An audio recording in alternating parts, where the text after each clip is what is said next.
நேற்று வரை ஒரு யாசகனாய் உன் பார்வைக்கு காத்திருந்தேன். பல ஆசைகளை நான் சுமந்தபடி உன் வருகைக்கு தவம் இருந்தேன்.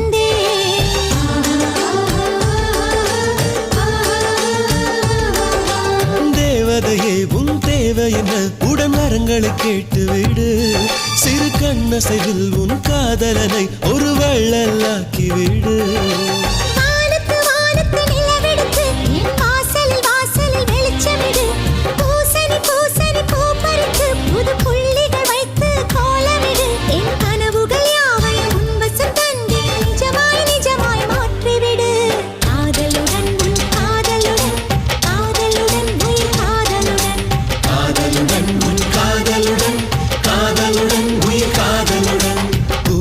காதினில் வண்டுகள் ரகசிய பாக்களை பாடுது காதலுடன்.